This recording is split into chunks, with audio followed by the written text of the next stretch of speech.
Rob Sadow, welcome to Partnering Leadership. I'm thrilled to have you in this conversation with me. Thank you for having me. I'm excited for it. Rob, I am a big fan of the work you're doing at Scoop, especially with your Flex Index. So can't wait to get some of your insights. But before we get to that, we'd love to know you a little bit better, Rob. Whereabouts did you grow up and how did your upbringing impact and contribute to who you've become? Sure. So I grew up in Atlanta, Georgia. My brother and I went to a high school that was 25 miles away from where I lived. And so growing up when we were kids, 16, 17 years old, we would drive 250 miles a week, 300 miles a week back and forth. Oh, wow. Had a huge impact on our lives. And so actually the very first business that we started together in 2015 was a commute company. And that's actually what started us down the entrepreneurial path, was building a solution and software to enable employees to share trips back and forth to the office. And it's how we started thinking about employee experience more deeply, working with HR leaders and workplace leaders at enterprises to solve some of their problems. So we originally built Scoop in 2015, actually as a commute solution. And we built it as software for enterprises to solve problems around commute and the experience with that. We built it actually into the largest commute solution for enterprises in the world, like 10 million trips taken on the platform. We raised a bunch of venture capital to kind of scale that business. In early 2020, in March 2020, commute volume effectively disappeared. And we were faced with the decision of, do we want to hunker down and wait and see how the commute comes back and focus on growing the business again? Or we started to hear from some of our enterprise customers at the time that maybe they were never going to go back to the office full time and they were going to experiment with what now we think of as hybrid models. And we just thought it was fascinating because the impact of hybrid work and remote work on commute might actually have more of an impact at global scale than anything we were ever building on the carpool side in terms of solving some of the commute issues that we had experienced. And so it started us down the path of looking into something new, and ultimately made the decision in late 2020 to effectively build a second business entirely around hybrid and what it meant to support and enable hybrid. And that's what gave way to a lot of the work that we do today in the Flex Index and things that we'll talk about. Now I understand that transition and that value you've added. Now, one of the things that you've mentioned in your report is the fact that location flexibility has been increasing drastically, most specifically here in the US. I believe somewhere around 65% of US companies have location flexibility. So, why do you think that is? And do you believe that's going to remain the case?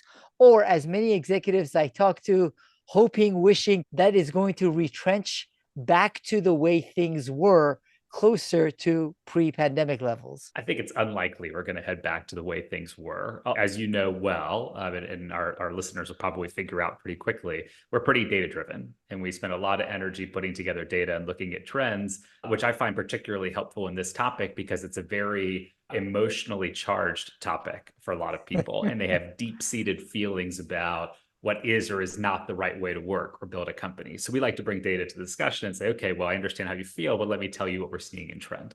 And so to your point, when we started tracking the data, and Flex Index covers more than 8,000 companies. Those companies have more than 60,000 offices in the US. They have a lot more offices abroad. They employ 100 million plus people. So we have effectively the largest proprietary data set on company-specific strategies around flexible work in existence. We started tracking and building the data set in early 2023. So we put our first report out in February of 23, and we found at that time in the US, it was about 50-50.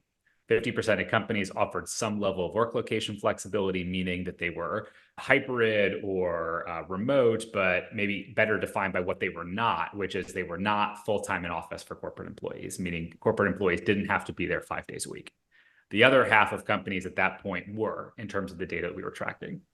Over the course of 2023, there was a lot of discussion in the media and elsewhere. Are we going to go back to the office full time or what's going to happen? And what we found over the course of 2023 was lots of companies started to state policy more formally and kind of come out in specific approaches.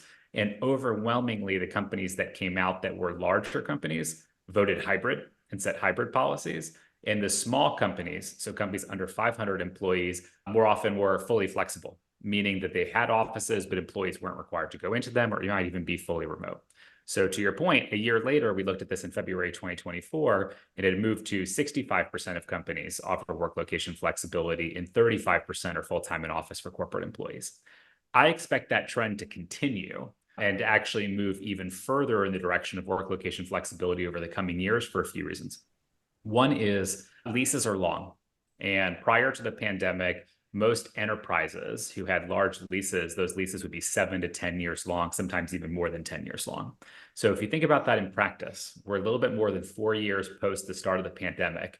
A bunch of those leases still haven't turned over yet. Maybe 60% of them haven't turned over. They'll turn over the rest of the decade and even into the 2030s.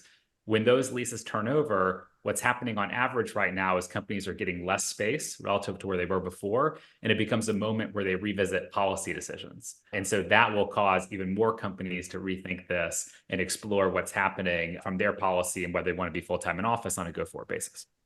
The second thing that's happening is companies that are founded more recently. And one of the pieces of analysis that we like to do is we'll break companies into decades and say, okay, for the companies that were founded 2010 and beyond, what percentage of them offer work location flexibility? And how does that vary from 2000 to 2009 or 1990, 1999? The last decade of companies that were founded are overwhelmingly more flexible. Almost 90% of them offer work location flexibility. Today, those are mostly small companies. But in 5 years, 10 years time, they will be big companies and companies that are going public, and they will compete with larger companies, and they will have grown up in a flexible environment. And so that will change the competitive dynamic and drive even more companies that are full-time in office to think, do I have to offer some level of work location flexibility to compete with them? And I think it's the combination of that office pressure and the competitive pressure that will over time continue to drive us in that direction. A lot of brilliant insights, and I can go down different paths on that, Rob. I want to touch on one element before focusing more on the organizational side. You also mentioned that as more of these leases are going to come up, more companies are going to evaluate the leases. Many of our regions and cities, including I live right outside of Washington, D.C., the business decision makers in D.C., many of them have a vested interest in development and office spaces. So they are terrified of what you just mentioned and are saying that our cities will fall apart if we don't have people go back to the office. What are your thoughts about that? I think there are some things about that that I agree with, to be honest. I think that there is a lot of pressure on cities to rethink their strategy, especially for the central business district in a world where people aren't in the office full time. We just put out a new report on enterprises and specifically employers that have more than 1,000 people. We talked about at US level on an industry weighted basis, 65% of companies offer work location flexibility.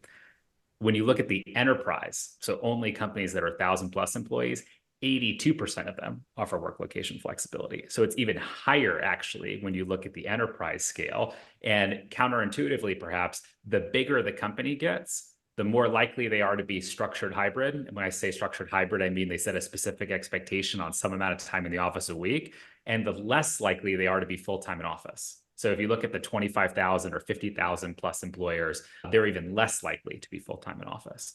And so that's really going to impact a lot of central business districts. And in practice, if the average employee who's a corporate employee is going into the office about half the time, which is what we find, the average is about 2.5 days a week, while there's a lot of benefits that accrue to employees in terms of saved commute time and flexibility and participation in the workforce, the obvious loser in that situation is office demand. It impacts the amount of square footage and what that's going to look like.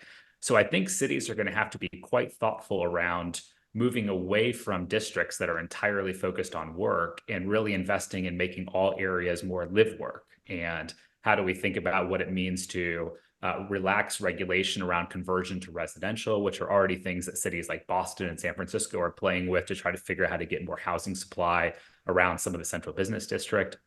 I think they're going to have to invest from a tax perspective in one-off credits and reducing kind of the tax load or cost associated with what it means to do some of these conversions to try and motivate real estate developers to take on that, because it's not straightforward always, especially for high rises that were not built with that type of floor plate or footprint in mind. And the cities that are slowest in dragging their feet, to the point that you made and saying, hey, look, maybe we'll go back 5 days a week, those are the ones that are actually going to struggle the most. This is the time now for cities actually to start leaning forward and saying, look, hybrid looks like it's going to be a future. We're going to continue to feel the impact of that year by year. Let's start to invest in smart policy now, so that this doesn't hit us harder than it needs to over the coming 5, 10, 20 years. It makes sense to do that, Rob. I do understand, though, the transition takes years, if not decades, and there is a huge tax loss and consequences for these cities. So I understand the pain that they are feeling in seeing where things are headed and wishing for a past that's not coming back. Absolutely. And one thing that's important to understand is that when we say city, what we're really saying is the central business district. Like, I live in New York, and New York City obviously is a big place. I live in Brooklyn Heights. Brooklyn Heights has done great because of this transition. If you're a retailer in Brooklyn Heights, you have much more dependable traffic all days of the week at all hours, because people are in those neighborhoods still and they're eating lunch and eating dinner. It used to be that it was really hard to be a retailer in certain areas or certain neighborhoods during the week because there was no traffic and all of your traffic came on the weekend. Now that work is distributed a little bit more, it's actually done great for retailers not in the central business district. And so it's not that the city in its entirety is losing necessarily, but certain areas are going to get hit harder, and they're going to get hit hardest if they have the largest concentration of pure office space relative to residential, and people are only commuting in for work. And so it's not that cities entirely will be impacted in a negative way. It just might be a little bit of a redistribution, certain areas or certain neighborhoods. And cities need to get ahead of what that means for the areas that were most concentrated toward office, and think about what it means to revitalize or invest in what the next chapter of those areas is going to look like. And one of the reasons why I found myself referring to your Flex Index reports repeatedly is also showing the data point you mentioned that, if anything, more companies are offering this flexibility. And as you mentioned, as more leases come up, more of them are going to think about shrinking their square footage and offer flexibility. So it's not as if there is a going back. We need to rethink what that future of those central business districts will look like. I think that's right. And it's a combination of a couple of things that are creating this pain for office. One is companies are now revisiting how much square footage they need. And if people aren't in the office as often, or they're in spread out across a number of days, what's the total demand that's required? The other is, as companies and occupiers of space have started to look for different metrics and trying to think through what the calculus is going to be on their space into the future, they've started to say, okay, how do I get to a more flexible relationship with my office? I don't want to necessarily sign a 10-year lease. I'd rather sign a 5-year lease or a 3-year lease, because who knows where the world's going to be in 3 years' time. And maybe the metrics I'm trying to solve for around hybrid work are different. And I don't want to be locked into something that may be long past the decision period that I'm looking at. And so there's obviously been a rise in flex space and different providers of co-working and other things like that. I think that is starting to create a comfort at the enterprise level that I don't have to have this years and years of buffer. And the way that offices or real estate executives used to approach real estate was, the worst thing that could possibly happen is I run out of space. So I'm going to invest in space maybe years out in front of the number of people that are going to work there, believing I'm going to get to it. And if I don't, it's okay, because at least I had enough space. Now the thought process is different, in that, for lack of better description, that like strategic reserve or that strategic buffer and office space that's required has come down. And as that's come down, that also is depressing demand for space that wasn't being used before, but now people don't feel like they need to invest in the same way because they have a little bit more of a flexible mindset around their office. So, with that flexible mindset, Rob, as you study these organizations that are functioning well in a hybrid environment, how are they approaching it so they can take advantage of the recruitment opportunities with hybrid, the incentive that it provides to the employees, without losing on the productivity side? And productivity is such a tough topic. And you ask the smartest minds in the world on this question, like how do you measure productivity and movement within an enterprise? And the answer almost unequivocally comes to it's almost impossible to do. And the reason why is the metrics that matter for productivity in financial services are different than in tech. They're different in marketing than they are in software development. They're different at the executive level than they are at the individual contributor level. And so, what does it mean for productivity, quote unquote, to actually decrease or increase? Well, in reality, it's really hard to measure it at an input level. The only way you can really think about it is in output metrics for the company, maybe, which are like, what does revenue growth look like per employee, or what does profit growth look like per employee? But even that gets really noisy with macro conditions, and what's happening that's a positive for one industry might be a negative for another industry. And so I kind of think that measuring and looking for, is there a single answer on productivity for remote work versus hybrid work versus full-time in office work, is a bit of a fool's errand. Like, I don't think you could ever really come unequivocally to the answer. And what we did do, though, is start to do a little bit of research, and we've partnered with Boston Consulting Group a couple of times on analysis. One of the pieces of analysis that we did was we looked at a set of public companies. So basically all of the public companies that we had data on in Flex Index. And we gave it to BCG and said, hey, can we look at revenue growth on an industry adjusted basis, 2020 through 2022? So on a 3-year period, and go look at what is the adjustment for full-time in office? What does that look like for hybrid? What does it look like for fully flexible, where there's no required office time? And we actually found that the fully flexible firms outperformed on an industry weighted basis the full-time in office companies on revenue growth over that period. Does that mean that being flexible means that you're going to do better revenue wise? I don't know. Like, it's hard because there's so many other variables that are kind of like correlated with that.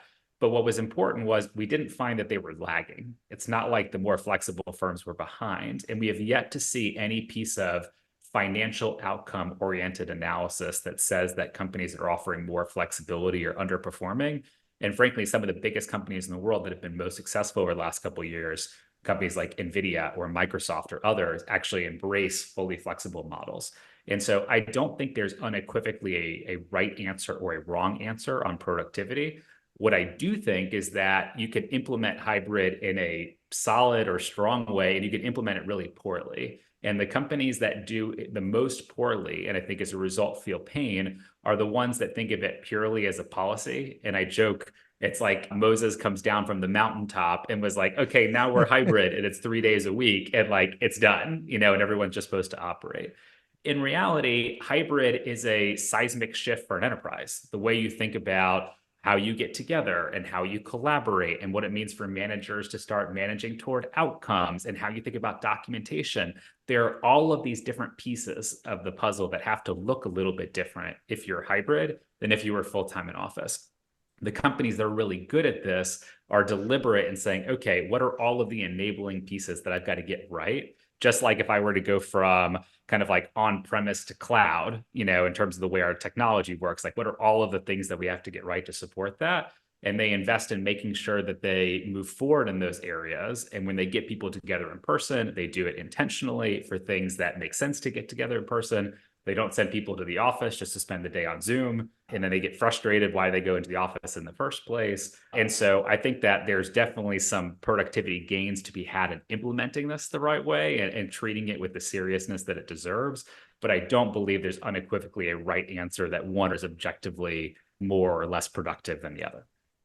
With the organizations that you look at, and as you mentioned, Rob, you're very data and metrics driven. What are some of the practices that the ones that approach structured hybrid most effectively implement to take advantage of the opportunities of when people are in person and take advantage of opportunities when people are remote?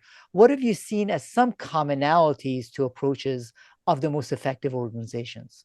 It's a great question. I'll talk about it in two pieces. One is I'll talk a little bit about specific actions that they take. And the second is I'll talk a little bit about data that they look at, which I think is also really important for informing what actions to take. The model that has started to become most popular within structured hybrid organizations is a minimum days a week model.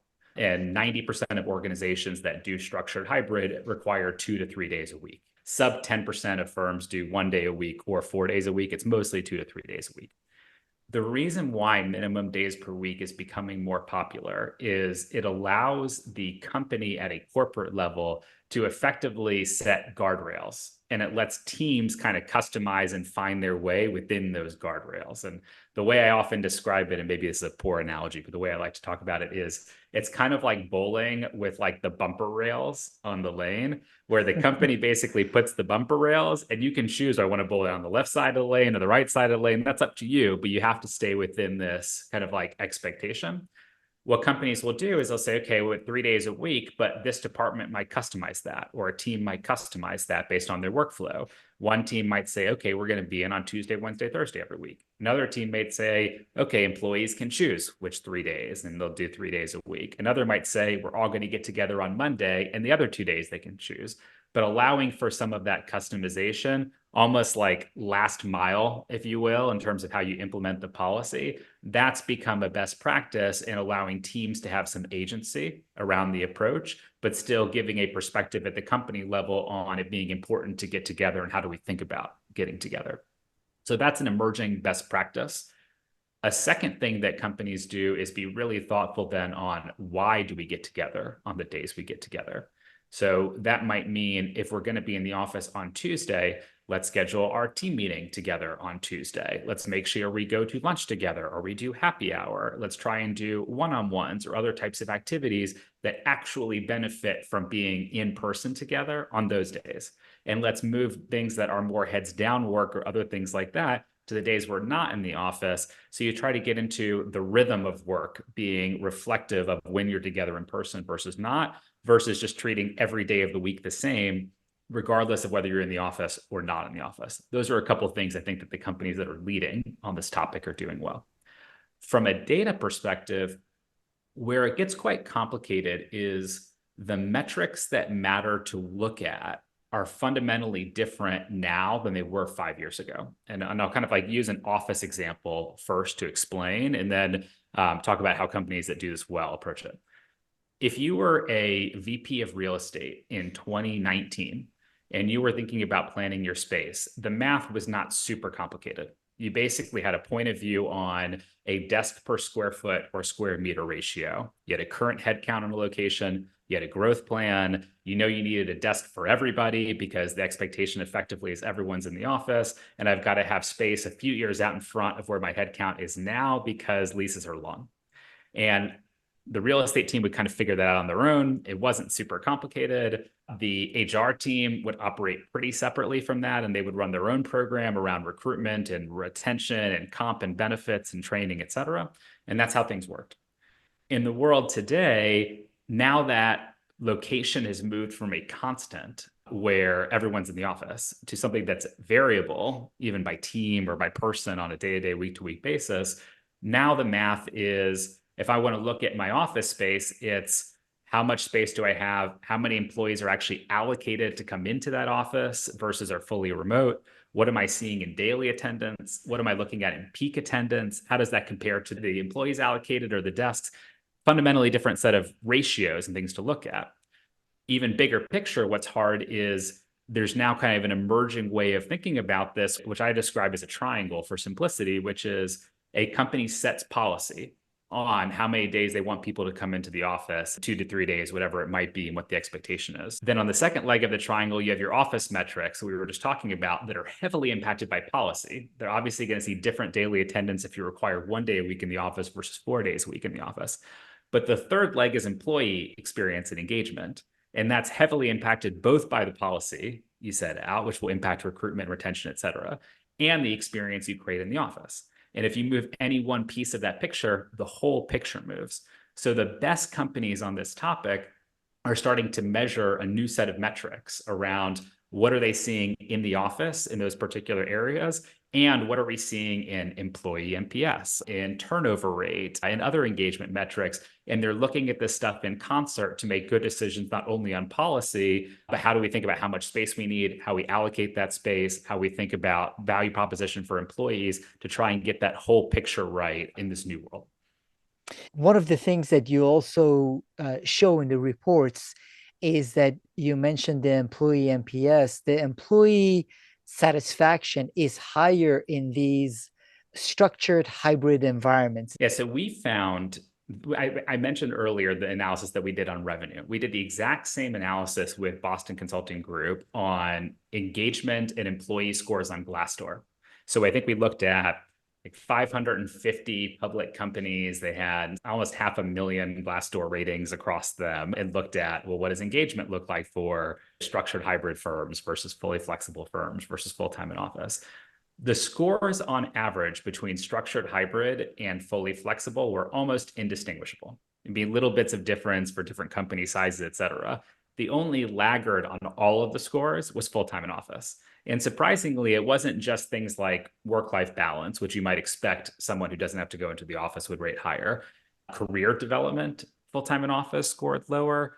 Perception of comp and benefits scored lower. And so that's part of the picture, is the policy decision you make is now having a meaningful impact on not just the employee engagement, but the way that your employees feel about a whole bunch of different things about the way your company operates. And that has to be part of the calculus and the way you think about policy and office and everything else that you're putting together as part of your employee value proposition. Two of the other concerns that I've heard, Rob, and want to get your thoughts on from CEOs. One is about alignment and collaboration across teams. The proverbial water cooler. I don't know how many conversations were ever held around the water cooler, but everyone uses that analogy, that there aren't those moments where people run into each other and have conversations as often. Then the other concern is with newer employees and newer hires. Everyone has an example of when I was new, whether to the law firm or in engineering, whatever the role was, I could overhear someone else or whoever would drop by and see how I'm doing. I would learn from them. That is missing for newer employees as part of their not official onboarding, but learning how the business is done. What are your thoughts with respect to those concerns about more of this hybrid approach to work rather than full time in office? I think they're important concerns. And I think that onboarding fully remote, for example, is really hard. It's hard to build relationships in the same way, to understand systems. I grew up in consulting. Like, I worked at Bain, was my first job out of college in strategy consulting. I learned a lot being shoulder to shoulder with someone more senior than me, learning what it means to build a model or complete a slide the right way. Like, I totally understand and have experienced that personally. I think that feedback is very true for fully remote organizations. If you're hiring hundreds and hundreds of people and you're at scale and those people are fully remote the entirety of their experience, I could imagine that there are elements of onboarding and mentorship and collaboration that are more difficult. Where I think the argument starts to fall down is advocating that we have more water cooler moments that are going to change the trajectory of the business when people are in the office 5 days a week versus if they're in the office 3 days a week seems a bit silly to me, right? Like, you're still creating the space on a week-to-week basis to be able to connect. And frankly, very few roles work are such that they are interfacing with other human beings every hour of the day, 5 days a week in a corporate type of role. Most of the time, people have some work that requires heads down focus and a couple hours of not being distracted. And one of the benefits of being able to work remotely is you don't have an open floor plan where people are popping in and a lot of noise and distraction. You might have your own office at home or your own space that you go to. And that's really good for more heads down focus time. And so I think that the argument around the water cooler, for example, makes sense to me if people were never, ever together in person. But if you're still together 2 or 3 days a week, I don't really believe that you're missing this extra piece of water cooler that was going to change the whole trajectory of the company, and you've lost it because you're 3 days a week versus 5 days a week. Some companies on the onboarding side have started to experiment with more intensive in-person onboarding period. And then it actually relaxes and moves more in line with policy, which candidly, I don't think is a bad idea. You hire a new employee or a new class of employees and you say, hey, look, for the first 6 weeks or 8 weeks, you're going to be on site every day while we do training and learning, and you're going to get mentorship, et cetera. And different folks are going to be in on different days to support you on that. I think that's perfectly fine. There are lots of companies that forever have always done a different kind of like first couple of months and what that experience looks like to help people ramp up. So I think you can do that and still embrace a hybrid model once people get up to speed. The challenge is making sure that you bring the other right people in to mentor on those days, which just requires a level of intentionality and planning that's important. But the onboarding piece remotely is hard, but structured hybrid models I think will solve that largely over time with more focused onboarding periods and maybe flexing that time in office up a little bit in the first couple of months to try and support those new employees. The other piece that I see is a challenge, Rob, and would love to get your thoughts on. Managers play a critical role in the organization, but now I see their role as being more critical, keeping their team members engaged, connected, and a structured approach to hybrid. And in many instances, there are challenges with the managers managing hybrid teams. What are some of what you have seen and your thoughts with respect to how the managers can handle this transition well? It is tough. It is tough to be a people manager right now. It is tough to be a people manager in a couple of different respects. I think a lot of the audience members are nodding because I do get emails from people saying, well, fine, it's easy for the CEO or the CHRO to set a guideline. I am the person that has to deal with my people and bring them along. And So that's they're exactly agreeing with right. you. It is really hard. And basically, the situation a lot of people managers have put in is they've got feedback coming from their team members. I want more flexibility. I want to be able to do this or that. I've got feedback coming down from executives. I want you to enforce these things, right? At the same time, companies have been doing layoffs, and the layoffs have been focused mostly at the frontline managers. And so the way this was described to me recently, which I loved, is someone said, it's effectively an hourglass where you've created this choke point at the middle around people managers who feel all of this pressure from both directions, and it's really difficult.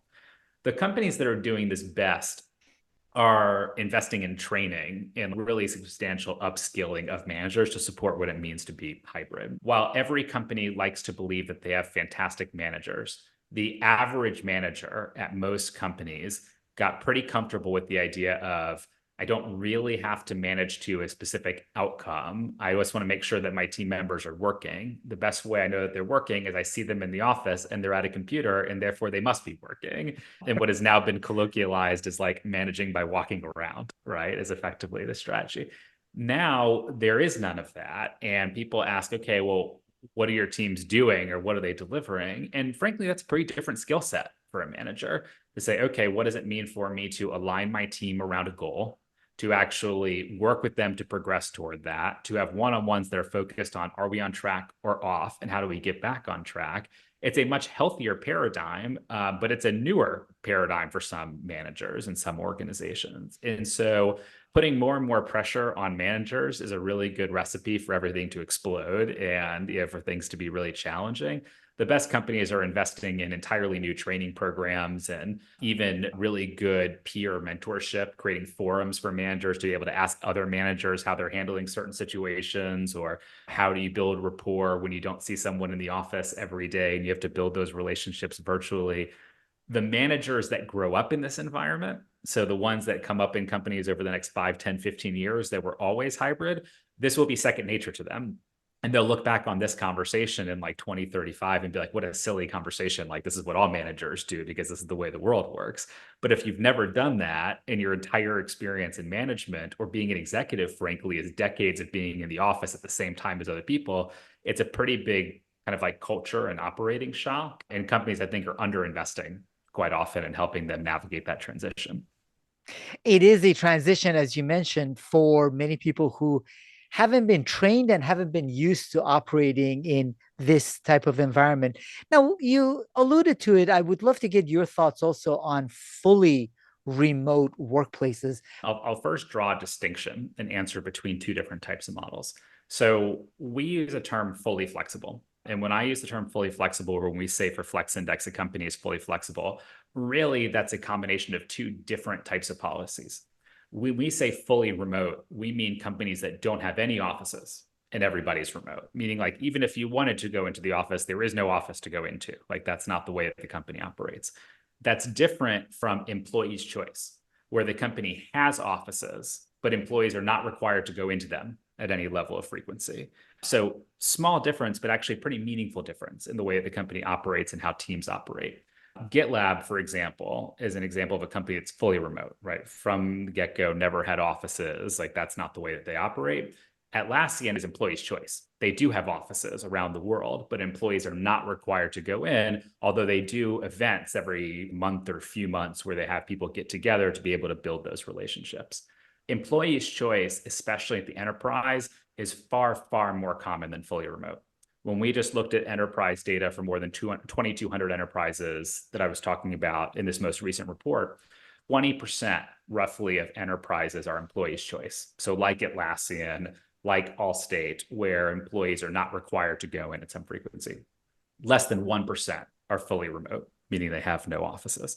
So I think fully remote at enterprise scale will continue to be a relatively small percentage of companies. I think employees' choice may increase over time in terms of the number of companies as smaller companies that were employees' choice grow up and are better at that model, and companies get better at operating and managing through some of the coordination that's required to be employees' choice.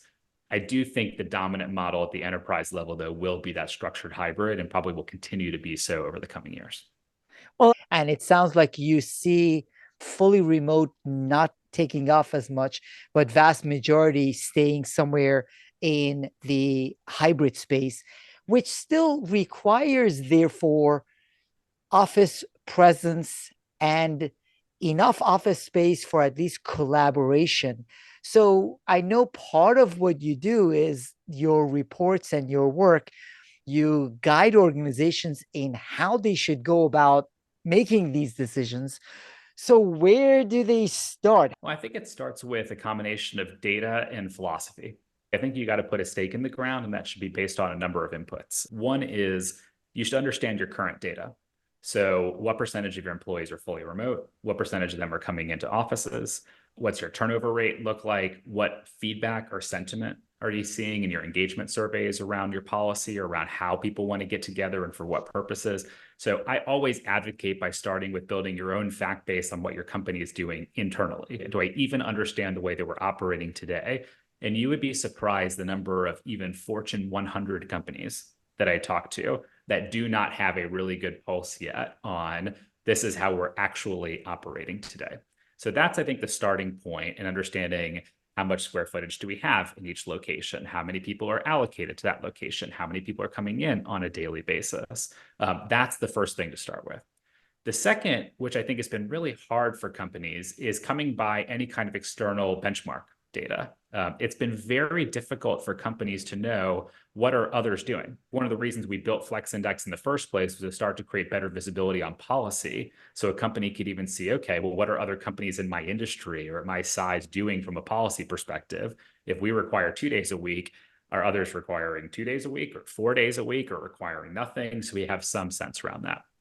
From a real estate perspective, an employee experience perspective, it's been effectively impossible to date to kind of get a sense of that. And when I ask companies, say, okay, well, what data are you looking at externally to think about your approach? They'd say, I spoke to so-and-so at a conference and that's what their company is doing. Or the Wall Street Journal wrote an article about Smuckers and I took that to the board. And like, that's an example of what a company is doing, which in their defense, they're grasping at whatever they can to kind of get some external validation. So a product that we just built and launched actually recently is called Office Benchmarks. And the way that it works is beyond policy information, which we already have on a lot of companies, you can share office level data. So on a per office basis, what is my square footage, employees allocated, my desks, my attendance. You share that anonymously. And as a result, you can aggregate and filter data for peers. So I can filter by industry or geography or company size or other companies that also require 3 days a week and see, okay, employees per square foot, what's the 10th percentile and 25th percentile and 50th? And that way you at least have some sense of where you're at relative to market. Similar to comp benchmarking, which obviously is an indispensable product for the vast, vast majority of HR leaders around the world. This type of insight for workplace leaders as they're trying to think through policy and office is going to be really, really important. In a few years' time, there won't be real estate executives globally that don't get asked by their board or CEO or CFO, how much space do we have? And how does that compare to the market? And how are we seeing it usage wise? So being able to answer those questions is an important step. So if you can marry your internal data with benchmark, then at least you understand where you're at and what might make sense or doesn't make sense relative to your organization. And that's a really good starting point to then look at what policy do we want to put out? How are employees going to respond to that? And maybe the last point that I would note is the companies that have failed at this or kind of have a bit of egg on their face over time are the ones who have taken really public, really strong stances on like, this is the way we're going to be. And then 4 months later come back and they're like, actually, that's not who we're going to be because like we realized that we missed on something or employees got really mad. And so the smartest companies are a bit iterative on this. And they'll say, hey, look, we think this is where we want to be, but we're going to continue to do pulse surveys and we're going to test and we're going to get feedback and experiment. And we're going to build this together. Like we're going to co-create this as a company to figure out the right answer. And that gives you the space to say, hey, look, we tried this, it didn't really work. Or we tried this and it worked really well. So we're going to go more in that direction because no one knows the answer unequivocally. Everyone's trying to figure it out. And so having a little bit of humility in the way you approach your employees and the world on this topic, I think goes a long way and gives you some leeway to make better decisions with data in the future. What great leadership perspectives as well, Rob. I love that. In that rather than having certainty and putting your foot down, which we all can name many CEOs who have done that and a few months later have had to eat their words because their employees said, we're not going along with this. Having some conversations and clarity based on some of the benchmarks and data. So I love the fact that you're establishing this benchmark and having conversations with the employees to bring them along as well. Now, would love to get your thoughts with respect to the reports, especially the Flex Index that you put out. What is your goal with this, Rob? I think this is one of probably two changes that are going to change the nature of how we think about work so dramatically that if you were to go talk to someone in 2000 and have them talk to someone in 2030 as to what work is like, it would be almost unrecognizable. And I think this shift around work flexibility and how AI also is going to influence work are probably the two big things that are just changing the nature and fabric of the way we think about work as we know it. As a result, in any big change, there's a lot of fear and uncertainty and confusion and lack of understanding of what's going on with others. And as a result, that can lead organizations to make poor decisions or decisions like out of fear. And that can be really damaging for employees. And I've become really personally motivated and inspired by this topic, even just watching like the things I've gone through in my own household. And I'll give you an example. I've got a 2.5-year-old and a 6-month-old. And I saw how important work location flexibility was even for my wife in the experience of being pregnant, being out on parental leave, what it meant to come back, how her relationship with the office changed, how often she wanted to be in. So it's not even that just some people this topic is important for and some it's not. For the same person, as you move through stages of your life and different things are going on, it enables people to stay in the workforce. And I don't think it's an accident in the US that women aged 25 to 54 are participating in the workforce at all-time highs. People with disabilities participating in the workforce at all-time highs. And so I think if we do this correctly and we can learn from each other and bring data forward to understand how do you do this right, hybrid in theory should be best of all worlds. You can get people together for the right reasons, to build relationships, to onboard, to mentor, to collaborate. And people can also have the flexibility that's important to them, both to be able to do heads down focus work, but also be able to do other things in their life that matter. But without some of that best practice distillation and data and understanding, if we reverse course or it feels like we can't get there, it's too hard, I think something would really be lost in that in terms of like what's possible for humans and work and the way we think about the evolution of work. So when you ask what's important to me about it, I think there's a better future that's coming because of this shift and a future that allows greater participation and greater balance and a lot of other things that are really good.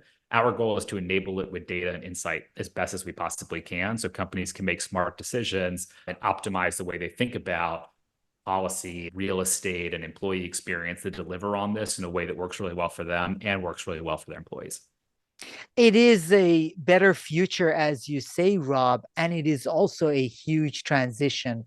AI is also a part of it, most specifically with knowledge work. Would want to see how you think that will interplay with how we work, whether it's impact on hybrid work or work in general. I think it's going to impact work in general, probably more than it's going to impact any particular model. Humans collaborating and engaging with each other and building relationships is always going to be important. And there is certainly some work that I think AI will replace, things that are very routine in nature, things that you may do the same thing hundreds or thousands of times where it can learn the pattern and start to do that. But I don't think that's specific to full-time in office work or specific to fully remote work or somewhere in between.